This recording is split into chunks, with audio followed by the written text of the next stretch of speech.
Welcome to DVC Alumni, where every story inspires the next. The Alumni podcast where you get to hear the inspiring stories and transformation that DVC has had to offer its alumni. And now, on with the episode. All right. And we are live here at DVC Alumni, where every story inspires the next. And why don't you go ahead and introduce yourself? Hello, I am Sayara Rozmuradova. I'm originally from Turkmenistan, and I moved to the United States 3 years ago with my family. And currently I'm majoring in political science. This is my third year. Cool. And for full transparency, my camera died on us, so we're kind of doing this again, which is, I think, going to be better for you because now you got a feel for how it's going to go. So you're originally from Turkmenistan. So tell us about like growing up there and stuff like that. So where in Turkmenistan were you? I grew up in, we call it Velayat, Lebap, which is city Turkmenabad. And I was closer to Uzbekistan border. My house was located an hour from Uzbekistan. I'm sorry. And I grew up speaking in Russian, Turkmen, Uzbek, because I was surrounded with people who could speak Russian and Uzbek as well. And then Russian also was our second language in the country, so everyone could speak in Russian. Mm-hmm. Oh, wow. So, so you grew up speaking all those languages, and then growing up there, did you look to go to school there, or were you looking to move beyond that? I grew up in small village where everyone knew each other. And I also went to school, to small high school, let's say. Mm-hmm. We don't have high school, middle school, elementary school. We go to same school from first grade until we graduate. Oh, wow. Yes. Okay. And then I didn't thought I would study in Turkmenistan because I had a lot of cousins who's like a pursue education outside, outside of country, in Russia, Turkey. We had people who was also studying in England as well. Mm-hmm. Yeah. Okay. Well, and I know we were talking earlier, and you were talking about studying English. There was kind of like how we study Spanish or a second language, where you were writing it and reading it, but this kind of thing wasn't happening. Yeah, we start learning Russian in our second grade at school. Yes. Okay. And then sometimes we also learn some basic things in our kindergarten as well. But English, we started learning when we were like a third grade. It started with learning alphabet, writing, and just reading. And then we didn't speak that well because we didn't have people who speak in English. There was teacher, of course, but it was just like during classes, not like outside of classes. And then we didn't practice. It was just British English. Mm-hmm. And then, Well, and it's one thing to be seeing it on the board and reading it in a book, but it's another thing to be outside of, hey, let's go to the mall. Yes. And that sort of thing. I'm taking it you didn't have a mall around there, kind of like we have here. We had, but as I said, I lived in a village, so mall were 20 or 25 away from us. Okay. Yes. Okay. So what brought you? So earlier you were talking about so you went through that, and then you decided at one point you were looking at possibly going to university in Turkey. Yes. So in the beginning, I thought I'm gonna study in Turkey, in Istanbul, but my dad was already living in America, and then we just reunited, and then we moved to America. But I didn't thought I will pursue education in America. Well, and actually, other than Istanbul being an absolutely beautiful city, yes. You're now learning your fourth language, and so now you're on to, and so your dad had, you were telling me, what does your dad do for work? He's okay. In English, I think it's electromechanic engineering. Okay. Yeah. And then he used to travel a lot in Emirates, in America as well. He went to India as well. Yeah. And then he thought it would be better for us to study abroad, to expand our knowledge. And then he also wanted to live in broad as well, because there's a lot of opportunities. He just sacrificed himself for us by moving to America, starting from the zero. So what was that like, moving from this little small village in Turkmenistan to the United States? And where did you land in the United States? I think it was a really hard moment. Okay. After, because everyone knew each other, same language, same culture. I think we think like the same with people in my country. But when I moved here, people were different, culture were different. They were like, I was speaking with broken English, with accent. It was kind of hard for me also explain myself. And there was like a moment people didn't want to have conversation with me because it was for them hard to understand me. So it was hard for me as well. To communicate with them. Well, it had to have been tough, because, I mean, here you are and you're fluent in 3 languages going on 4. You show up here, and the little that I know, I mean, I know Russian and English are not that close together. No, it's not like going from big difference. Yeah, and I know it's like going from Spanish or German to English is a little bit easier, or as easy as ever it is. So you're in Dallas, right? Because that's where you guys landed. Yes. Talk about that moment when you kind of got off the plane and like leading up to that. What was that like? It was like from the small airport to the big airport, a lot of people like with different. They also were like dressed different clothes. I could see that I'm the different, I would say, universe, not country. And then after we were like in the first floor, and then we went to second, I think, or third floor to check for documents. And then after again, like from third floor to first floor, I went from elevator, and then we went to outside to meet my dad.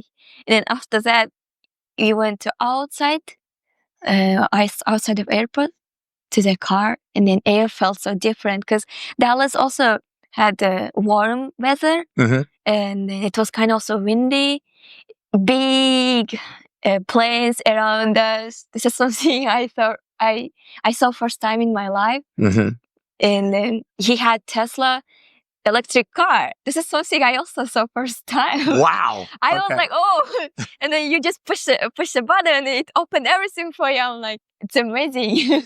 So you went from living in this little village to out into another world. Yes. Okay, that had to have been a shock. It was like I thought I'm dreaming or like I'm sleeping. Right. So you then get to Dallas, and you get to kind of like, and we talked before about your experience kind of looking at university and stuff. So talk about that a little bit. First months I decided to learn language before I go to school, because I need to learn, and then I need to learn how to speak. And I just got job, and then so my manager, she was also an immigrant. She was from Syria. Oh. She knew I couldn't speak in English. She saw that I understand, but I can't explain to the people what I mean. But she still hired me. She was the one who started explaining me everything, how it works. She was teaching me some English as well, because it was also her second language. Yeah, that was also a good experience. And I also worked a year over there, and then I just wanted to apply for school, because it always was my dream to pursue education outside of my country. Then I had a good opportunity, and I applied to University of Texas, which was located 1.5 hours away from my home. And as someone who just moved, it was hard for my parents to let me live alone, separate from them, just to study. And then also it was also hard for me to go every day 1.5 hours to the university, because I was just new driver. It was just 3 or 4 months that I got my driver license. Well, and I'm just thinking about it from as a parent, is that, it's one thing, like my kids, when they moved out, they were ready, and but they also spoke the language. Yeah. So that had to have been part of what played into it, is like getting dumped into an environment, especially going to like University of Texas or Texas A&M or something like that, where you're looking at 40,000 people on a campus as opposed to this little teeny town. So so you were in the process of doing that, and I know we talked about briefly earlier is so you get to experience American cuisine, food. Yes. First cuisine I tried was a seafood boil. Oh, yes. It's amazing. Yeah, it was not big restaurant. It was like a smaller store, and then we had like this plate, like table, I would say, with tablecloths. We got big bucket. They just dumped it in the middle of table. I was surprised, yeah, because you don't need any plates. It doesn't come with plate as well. Mm-hmm. And then they give like a gloves to your apron, so you're not mess your clothes. So did you know what to expect, or just kind of it showed up? And know. when did you pick that place? I mean, Well, it sounds amazing, but still, it's like, what made you think of that? It was also first time I got my payment, and then I wanted to treat my family, and I was like, let's experience something new. Let's try their foods, And my dad was saying, okay, I want you guys to try seafood. And then we just decided to go, and then it was first time me trying seafoods as well. Oh, wow. It was a good experience. Okay. Yeah. Well, going to a seafood boil is just, it's a thing, and it's awesome. I love it. And there's some places around here that are really, my wife and I enjoy. So you got a chance to apply for that. And what ended up getting you to DVC? So talk about that process. In the Texas University, when I was applying, there was a counselor who was explaining me what classes I need to take. And then he was also saying that it will take me 1.5 years to catch up on the classes, on the requirements. And then he also was mentioning maybe I'm going to also study 4 more years after that. And then it seemed to me that this is not for me, because something was like telling me it's not yours, because it was located 1.5 hours from my home. And then my parents also was like feeling not good about it. And and then we started to look for another options. My dad used to live in California, and he started reaching out to people. And then just one of his employees, he said, oh, my friend studies in DVC, and they just suggested DVC. Without looking to any options, I just applied to DVC because I was like suggested to apply to it. And I didn't search anything about DVC. I just applied. I just put my transcript and my documents. It was 2023 in March or in April. Okay. And then we moved in June. And I started to come to August. In August, yeah. So talk a little bit about the you just kind of I don't want to say randomly, but you blundered into it. How did you feel about that when you did it like feel right, or? This was someone who suggested, but Texas, I just went to Texas. No one said to me to went to Texas University. I thought I should study and I should go to university. Like, I didn't know there was like a colleges as well. And I said, okay, this is someone who suggested, who I think had experience before, and he knew what was saying to me. I just applied, and they also told me that it's easy to transfer to university through college because they prepare you from the zero. And then they also said like DVC was like a welcome and like international students. There was a lot of people from in other countries. Cool. So yeah. So you then moved from Dallas, and talk about that journey from Dallas to here in California. My grandfather visited us, and then through that we also wanted to travel because we also didn't say a lot places. We traveled through Arizona, New Mexico, and then through Las Vegas, Los Angeles, Hollywood, and then from there to California. Yeah, and then after we went to San Francisco to Pier 39. That was an amazing experience. I also tried big crabs over there, seafood. Yep. Yes. Yeah. Delicious. So this is nothing like home, huh? Nothing like, okay. So you get to San Francisco. So where did you end up landing here in the Bay Area? we didn't land here. We moved in the car. I was driving. No, I know. and What then I mean is, here- where did you end up moving Oh, to here in? Danville? Oh, yes. Okay. Yes. Yeah. We got a house. We rented house in Danville. So the first location I went was DVC's. It's San Ramon campus. Mm-hmm. But they were saying San Ramon doesn't give the classes for ESL students. Mm-hmm. So they said like, oh, you should go to Pleasant Hill, and I started to come to here. Mm-hmm. Yeah. So you ended up coming up here. You've been here for how long? In California? No, at DVC. In DVC, this is my third year. Okay. Yeah. So and that's the thing I love about DVC is you get to take it, and it's whatever the pace is Yes. the pace is, which is awesome. So you're here and you first show up and you end up going from San Ramon to here for the ESL languages stuff. Yes. What was that experience like? Because again, you're coming from this little teeny town and at home from your Yeah. home country to now, and we've got anywhere from 18 to 20,000 students that come through this campus. So that had to have been a little bit of a, oh my gosh. I just put my map and then come to Pleasant Hill, and then I parked my car closer to Mass Building. Mhm. And there were like a students who was like a tabling for welcoming new students. I asked them that I was looking for consular office. They were like giving me map and the paper. I mean, they were like, "Do you know this place?" I'm like, "It's my first time." And then they were like helping me to find consular place. And I went to there. I made the appointment. I was waiting until my turn, and then I went to talk to them. My consular were saying I need to take math and then ESL, and I just took 2 classes because I didn't want it to put a lot of pressure in the beginning. And then second time when I went, she was saying you should look for some clubs. There was a club days going on, and then I went to club days, and I was looking for English club and the math club because I needed really help. I was struggling with my classes. I didn't know they were tutors. Because when our professors explained during the classes that we have a lot of resources, I didn't know what meant like a resource. He gave like a good lecture, but I didn't understand a lot of words, so it was also hard to me. And I went to math club tabling. They were tabling. They were like, "Yeah, we're gonna help you with your PI because all of this."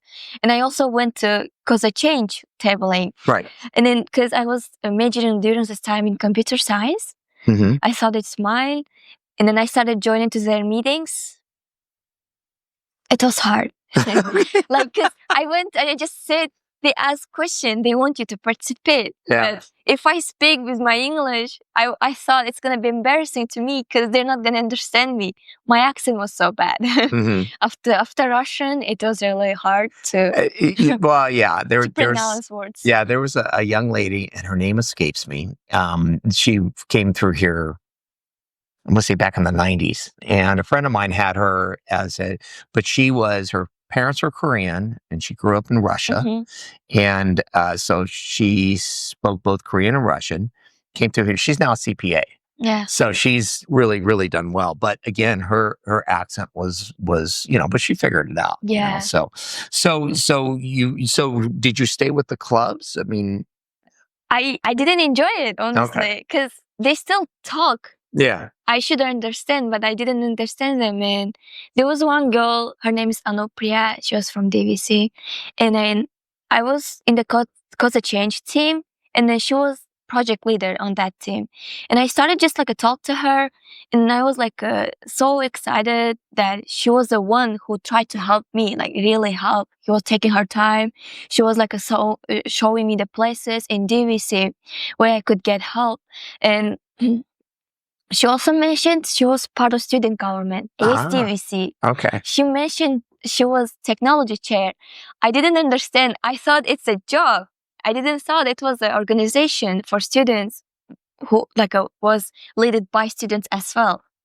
And one time we were hanging out, she said, "I have meeting in the student government." I'm like, "Can I join?" And she's like, "Yes, let's go."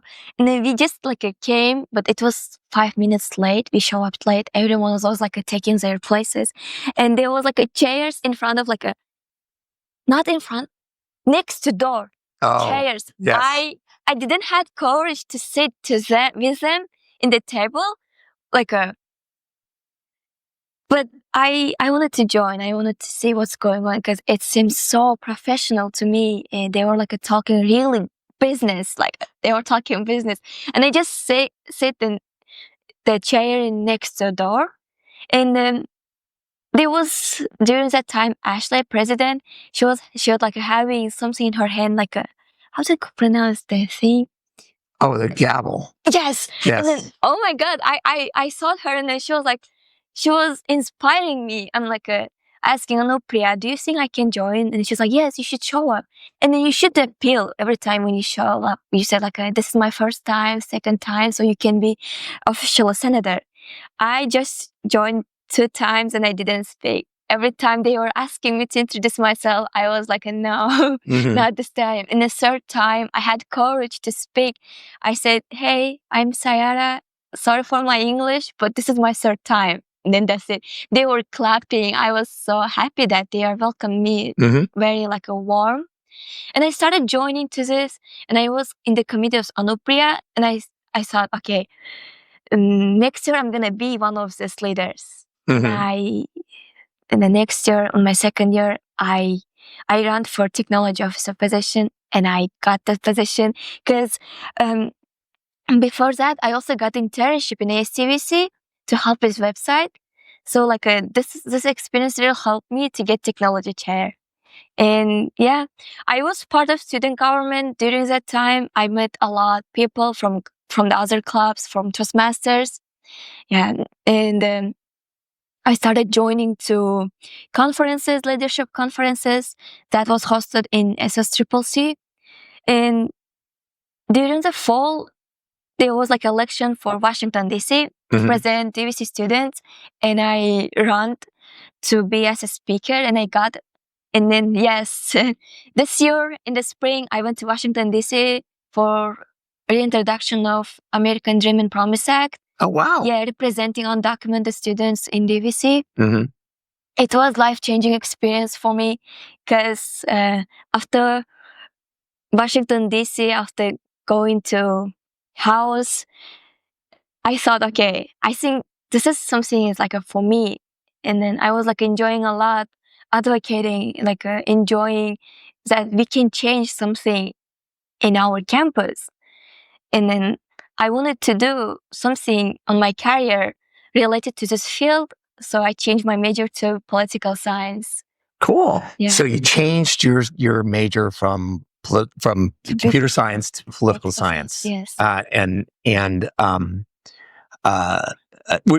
the way, that's when you know your education is actually working for you, is when you get exposed to all these new things and you go, oh my gosh. So have you been doing okay with the computer science? Well, your dad, you got the cheat code of your dad. So. Yes, but I wasn't enjoying math. Math was like a new language to me. Okay. Because I was learning math through English. English also is like not my first language. All right. So this was really hard challenge for me. It was also taking my time, and it was putting me a lot anxiety. And I was too extrovert for this major.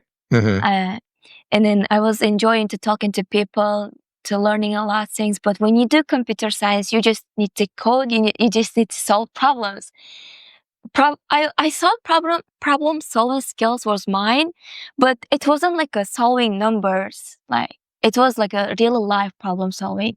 So you're more interested in, rather than solving code problems, Yes. which I did coding back in the 90s and I don't have the temperament for it. But so I understand. Yes. I absolutely agree with you. People that can sit down and do that, it's just like good for them. But you actually prefer the interaction of people and stuff like that. So as you turn, how did your parents feel about you changing your major? They were supporting me because no one said to me, go to major on computer science. I just wanted to major in computer science because in my country, this was like something new. It wasn't like expanded yet. So when I moved to here, everyone was like saying computer science is right now very popular major. Everyone is like a majoring on it. You can find good jobs, like a stable life. So I thought it's mine. And then I started on this, but it wasn't mine. Mhm. Yeah. Mhm.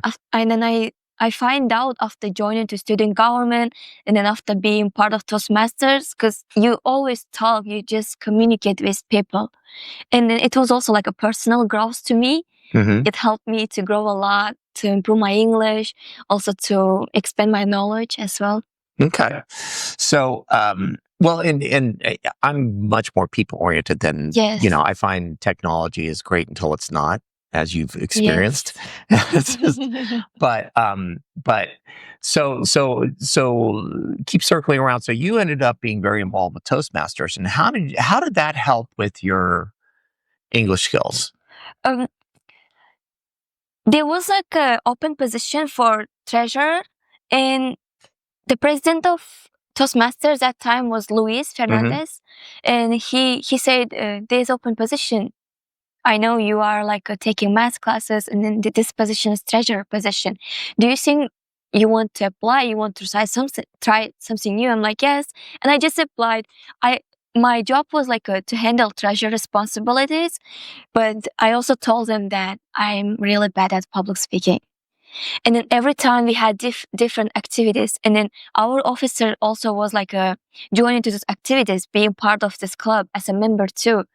And every time they were like encouraging me to speak in front of people, but every time I'm like, next time, next time. I was just sitting in the chair. I'm like, next time, I promise you, next time. And then one day I just decided, okay, I should join the group job. And then we were like needed to talk about some stories, making up it, and then they gave me some part of it to talk. And then I was speaking in front of people. I was so shaking, and then I was holding paper. Paper was like a shaking like this. But instead of saying something or like judging me, they just clapped. And it was like a big motivation for me. I was like, okay, I think your accent and then nothing like something to hide. And then I saw that this is something proof of it that you came far. And then just like started joining to meetings, to Toastmasters, and then I also was like trying to lead meetings as well and participating on this. And then this summer there was like something big opportunity for me. The the president who was chosen was waitlisted in UC Berkeley, and then he accepted to Berkeley, and then he was looking to someone who can take president position. Oh. And I already was chosen as a membership chair, but I wanted to left my comfort zone, and I wanted to try something new. And I said, okay, I want to try it. And then we did like an election between these officers, and then I was chosen as a president. And now I'm having fun with it. I am leading meetings. I never thought that I will come so far being a part of Toastmasters, like public speaking club. I couldn't explain myself 2 years ago to the people, but now I'm leading meetings, and this is something. Well, and okay, so as far as you have an accent, Yes. and I'm sure it's gotten better. You're on your fourth or fifth language, right? Yes. I think you should wear that on your arm, because the thing is, then if somebody actually has the nerve to make fun of it, it's just kind of like, dude, how many languages do you speak? Yeah. That's my opinion, because it's just Yeah. like, and that's where it's like anybody that knows it is working on another language, I think is amazing, because I've never really tried because I don't have the capacity. But I think that's absolutely amazing. And I think it's amazing. So where do you see like Toastmasters, and where do you see yourself in like moving forward? What's the dream world look like for you? In this campus right now, Toastmaster is not well known because public speaking is first fear in the world, and people is afraid of it.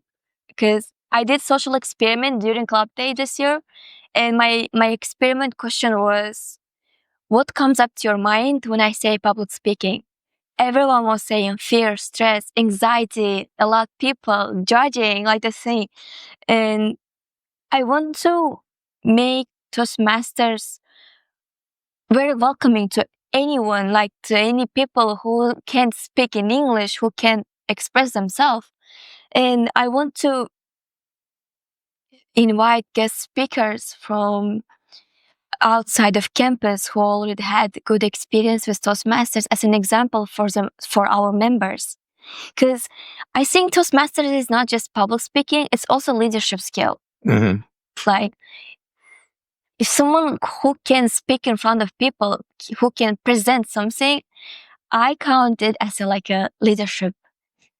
Yeah. I happen to agree. I know that a lot of people are mortified, absolutely terrified about the idea of Yes. getting in front of people. Yeah. I'm actually fairly indifferent to it now. Younger, it was terrifying, Yes. but it's like now I've been at it long enough to where I can kind of wing it. But I think Toastmasters has done an amazing job for you, because it's like, especially going from nobody wants to listen to me to now you're leading the club. And I know we've got some work we get to do on getting it Toastmasters even more kind of, So post that, where would you like to go to school after this for your political science? I always heard about Berkeley in my country as well, because Berkeley is, I think, #1 public school, and this is my dream school. Okay. I'm hoping I'm gonna get into Berkeley, but there's still another opportunities as well. As I said, I wanted to be computer science, I wanted to major on this computer science, but I ended up getting political science major. So still, I'm gonna see my other options as well. I'm gonna apply all UC campuses. I think you've come amazingly far, and I'm still, and again, it's like, I mean, never be embarrassed about your language, because it's like, come on, it's just, I'm not chastising you, but it's like, and again, you've gone from learning a language that is completely different. I mean, it'd be like we're going from Chinese to English. It's just, it's dramatically different. And especially, I know that with Russian, it's the completely different alphabet too. Yes. So yeah, or even Turkish or something like that. So it's they're not even related. So it's kind of like learning a whole new thing. So I think you've done amazingly well. Well, I appreciate you coming in, and I look forward to seeing, and I know I'm going to be somewhat involved with the Toastmasters as we kind of get you guys moving forward a little bit. And, I would appreciate it. Yeah, well, I think it'll be fun. I happen to believe a lot in Toastmasters. I mean, I've never been a member, but it's like, I know a lot of people who have, and it's a thing. I mean, it does a lot of stuff for people, and it really helps them improve on their speaking. It does. Yeah. It's also like a more social interacting with people, because a lot of people comes and then they say, when I share my story, I feel like they feel they're not alone in this. Because I try to show myself as example to them that you can do everything no matter what. Like, I am telling you, I couldn't speak in front of people. I barely could. I thought they're gonna judge me. I thought they won't understand me, but I ended up talking in front of people. I ended up talking in front of congressmen. It was a big experience. Well, and that's why we're doing this. Is I want your story out there, because the thing is, I think it's amazing, and it's like, I think you should be very, very proud of yourself, and I'm sure your parents are very proud of you. So thank you so much. Yeah. Well, thank you very much. Thank you. And this will be coming out soon. I can't remember exactly when, but we'll get this settled up. And congrats on being the president of Toastmasters. So great. Thank you for tuning in to DVC Alumni, where every story inspires the next, the podcast for the DVC Alumni Association. You can contact us at alumni@dvc.edu with any comments, and be sure to leave a like and subscribe to our podcast.